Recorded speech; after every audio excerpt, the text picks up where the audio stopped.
So what's up guys, and welcome back sa ating channel. Sa video natin ngayon is meron tayong i-review. Siyempre, titesting natin tong latest model na audio mixer ngayon. Samahan niyo ko guys, and let's go. So brand name ito guys ay Millionaire RMX6 with 6 channel audio mixer. So kagandahan dito guys, meron po siyang built-in 3-band equalizer with multiple input. Meron din siyang 16 DSP effects, tsaka phantom power.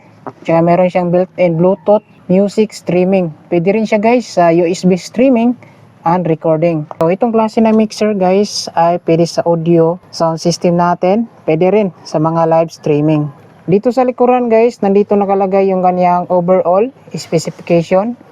Yan, papakita na lang natin. So meron din siyang equalization, tapos master mix section.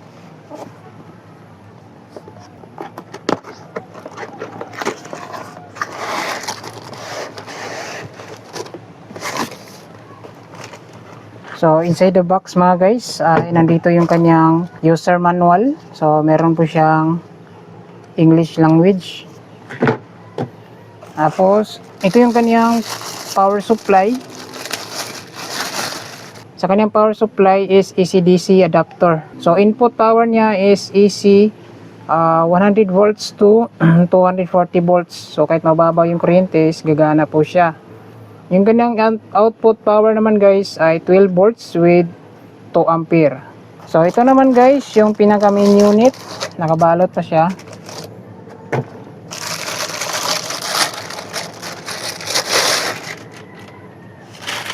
So ito na po guys yung main unit ng Millionaire RMX6 na 6 channel audio mixer.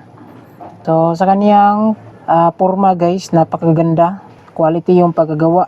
Puti yung kaniyang pintura. So ito yung sa harap niya guys, kwadrado po siya.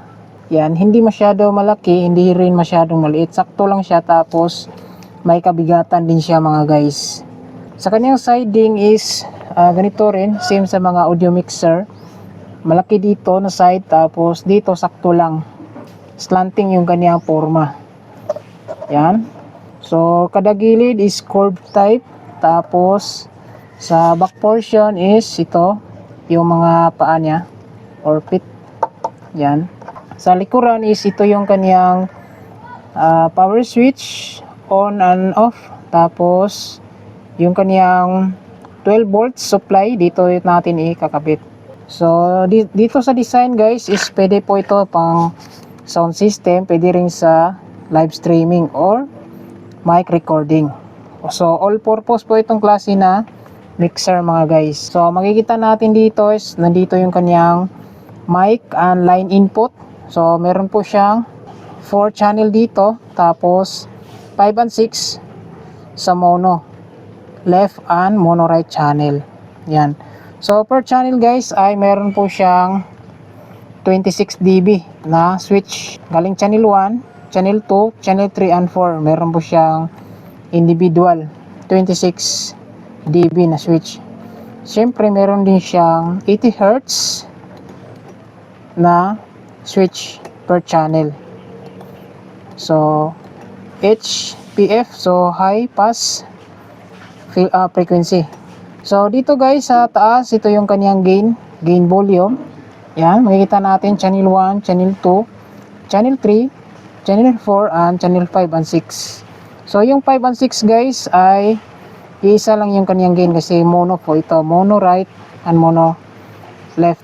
Yan. So per channel guys, meron po siyang high frequency tone control or equalizer. Meron na siyang mid na tone control, tsaka low na tone control. So per channel po yan guys. So high, mid and low.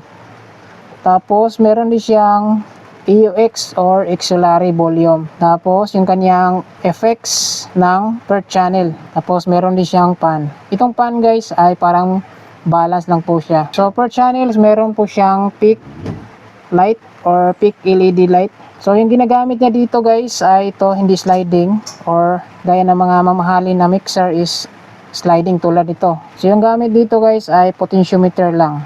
Ayan.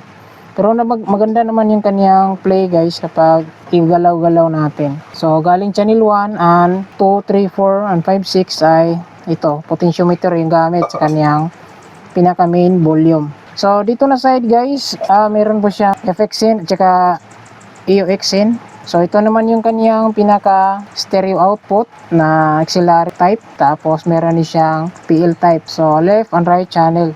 Meron din siyang phone output mga guys, tapos ito yung kanyang display tsaka input ng flash drive, tapos yung kanyang buttons. So siyempre ito yung kanyang aux in, volume, tapos FX in. So dito guys, ito yung kanyang phantom power sa 48 volts kapag mag-recording tayo gamit ng condenser mic. Tapos ito yung kanyang signal indicator light, tapos ito yung display ng DSP effects. So ito naman yung kanyang control kapag magsiset tayo sa kanyang DSP effects. So ito naman yung kanyang parameter sa DSP effects. Ito naman guys yung level or control ng effects, tapos yung level ng MP3 kapag gagamit tayo ng Bluetooth or flash drive. Tapos ito naman yung control ng phones, ito guys. So ito naman yung kanyang master volume output ng left and right channel. So ngayon guys, i-set up natin, testing natin itong klase na mixer, kung maganda ba yung kanyang outputs. So stay tuned mga guys. So ito guys, siset up muna natin. Sa mga baguhan guys, si-share natin kung paano yung connection ito. Galing mixer patungo sa ating amplifier, tapos speaker. So dito muna tayo sa loob mag-testing nito guys, kasi sa labas pangit yung panahon, bigla na lang uulan. So hindi tayo makapokus. So dito guys, itong kanyang power supply ng ating mixer, ito yung 12 volts power supply. So yung dulo nito guys, no, yung ating power supply ng mixer is kakabit natin yan dito sa likuran. Ito guys, plug in natin dyan. Tapos sa ating output ng mixer, gagamit tayo ng XLR type, pwede rin sa PL jack. So ito, gamit tayo ng XLR. So ito guys, input natin dyan sa ating mixer, dalawang XLR. So yung dulo nito guys ay ikakabit natin sa input ng ating amplifier.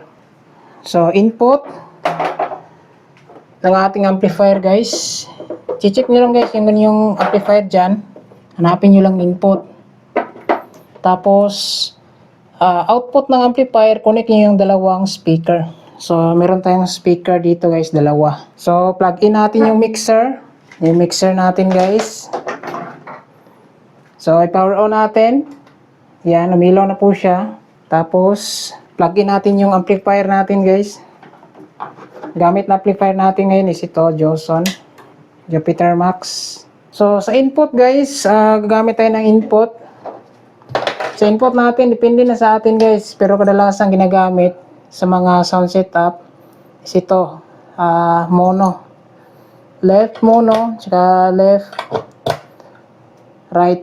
So ito yung volume natin guys, 5 and 6. So gagamit tayo ng laptop ngayon sa testing. Ito, RCA. Tapos yung dulo guys, kabit sa ating laptop, output ng audio. Ito. So once na tapos na natin guys yung connection, so ito yung master volume.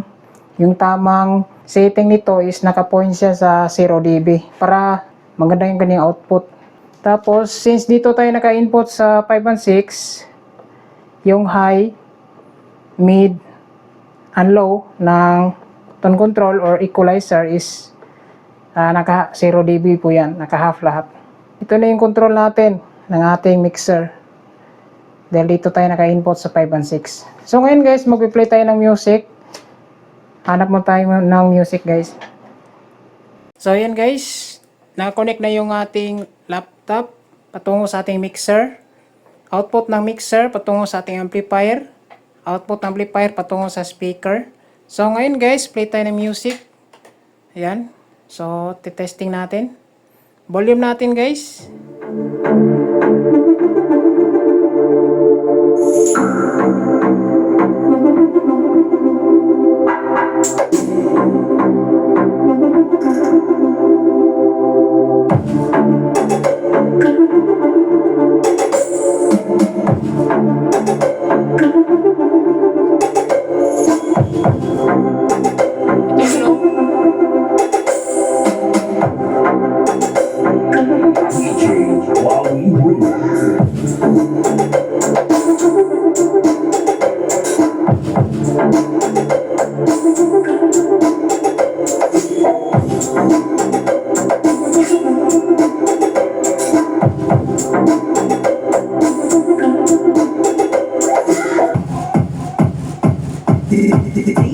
DSR DJ7 Remix.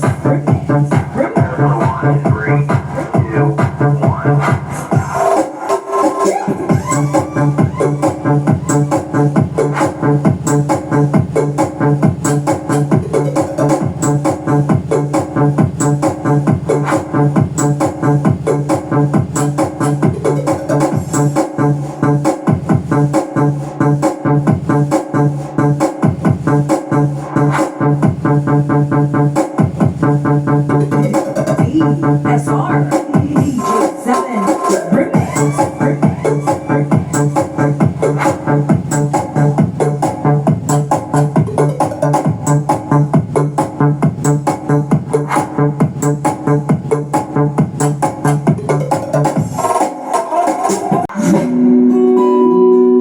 Yan, malinis yung kanyang output guys. Wala siyang humming. Yan. Ganda na itong mixer guys oh.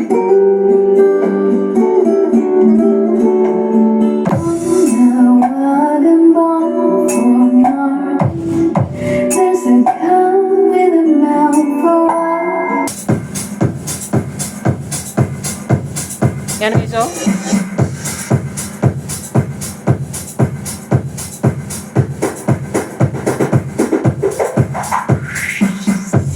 Like a melody in my head that I can't keep out, got me singing like na na na every day. Set my eyeballs like a replay, replay.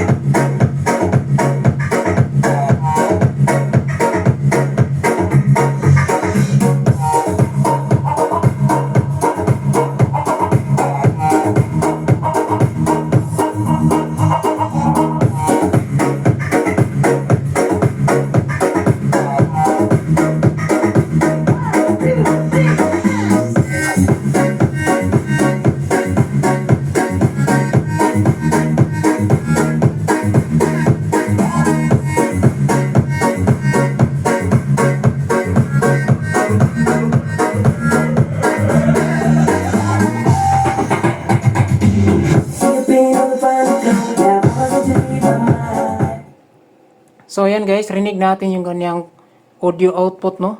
So malinis yung kanyang output guys, tapos wala siyang humming no. So napakaganda yung kanyang tunog. So overall guys, napakasulit at saka napakaganda itong klase na mixer. So maganda siya sa pang sound system natin guys. So kagandahan dito guys ay mayroon po siyang DSP effects. So sa susunod na video guys, try naman natin yung kanyang microphone inputs kung okay ba yung kanyang quality. Yan. Sa gusto pala mag-avail guys, itong Millionaire ARM X6 na 6-channel mixer is available po ito sa Shopee Store.